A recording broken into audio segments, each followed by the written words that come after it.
Okay, Ramesh ചേട്ടാ ഒരു കാര്യം ചോദിച്ചു. ഇപ്പോൾ കഴിഞ്ഞ ഇന്റർവ്യൂസിലൊക്കെ ആണെങ്കിലും ചേട്ടൻ അടിക്കുന്ന ചില സ്പോട്ട് കൗണ്ടേഴ്സ് ഉണ്ടല്ലോ, നമുക്കൊക്കെ അറിയാം ആ കൗണ്ടേഴ്സ് നമ്മളെ കുറേ ചിരിപ്പിച്ചിട്ടുണ്ട്, സന്തോഷിപ്പിച്ചിട്ടുണ്ട്. ഇതിന് മുമ്പ് എപ്പോഴെങ്കിലും ഒരു മൈൻഡിന്റെ ഉള്ളിൽ ഒരു ഹോംവർക്ക് ചെയ്യാറുണ്ടോ? ഇത് ഏക്കുവോ സ്പോട്ടിൽ വിടുക? ഇല്ല, നല്ല വലിയൊരു അവാർഡ് നൈറ്റിലൊക്കെ നമ്മൾ ചെയ്താൽ ചെറുതായിട്ട് അത് ഏക്കും. ഇപ്പം ഇവിടെ നമ്മുടെ ഇന്റർവ്യൂവിനൊന്നും അങ്ങനെ തലയിലിട്ട് എഡിറ്റ് ചെയ്തൊന്നുമല്ല പറയുന്നത്, ചുമ്മാ പറഞ്ഞു വിട്ടുകൊണ്ടിരിക്കുകയാണ്.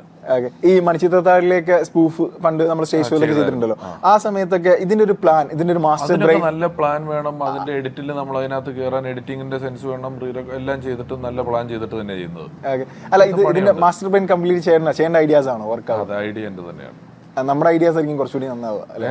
നമ്മുടെ ഐഡിയാസ് നമ്മൾ വർക്ക്ഔട്ട് ചെയ്യുമ്പോഴായിരിക്കും കുറച്ചുകൂടി നന്നാവുക. അല്ല, വേറെ ചെയ്തു തരാൻ ആളില്ല. നമ്മളൊരു കമ്മിറ്റി ചെയ്യുമ്പോൾ ഇത് അടപടല എടുക്കുന്നത്, ഇത്രയെന്ന് പറഞ്ഞാൽ എടുക്കുന്നത്. അപ്പൊ നമ്മുടെ ഐഡിയക്ക് തന്നെ ചെയ്തിട്ടുള്ളതൊക്കെ.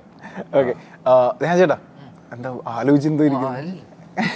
ഓക്കെ, ഇതിന്റെ കാസ്റ്റ് ആൻഡ് ക്രൂവിനെ പറ്റി എന്ന് പറയും. വേറെ ആരൊക്കെ ഉണ്ട് നമ്മളല്ലാതെ ഇരിക്കുന്ന 4 ആൾക്കാരല്ല? പിന്നെ ഇപ്പൊ ഇവിടെ വരാത്ത ജീവ, പിന്നെ നവാസ് വള്ളിക്കുന്ന്, എബിൻ, സൈചേട്ടൻ,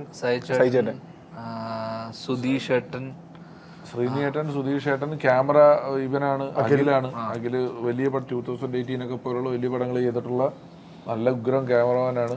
എല്ലാ മേഖലകളിലും അത്യാവശ്യം നല്ല ആൾക്കാർ വർക്ക് ചെയ്തിട്ടുള്ള പടമാണ്. ഓക്കെ, അച്ഛനോട് ശരിക്കും അതിനുശേഷം വീണ്ടും അല്ലെ ധ്യാൻ ചേട്ടന്റെ കൂടെ അഭിനയിക്കുന്ന ആദ്യമായിട്ടാണ് തോന്നുന്നു അല്ലെ? ഫസ്റ്റ് ടൈമാണ് അഭിനയിക്കുന്നത്, മുമ്പ് ലവ് ആക്ഷൻ ഫാമിലി വന്നെങ്കിൽ പോലും. അപ്പോൾ അച്ഛനോടൊരു നെറേഷൻ എങ്ങനെയാ ശരിക്കും? അച്ഛൻ ഞാനൊരു കഥ ചെയ്ത് എങ്ങനെയാ അത് നെറേറ്റ് ചെയ്യുക?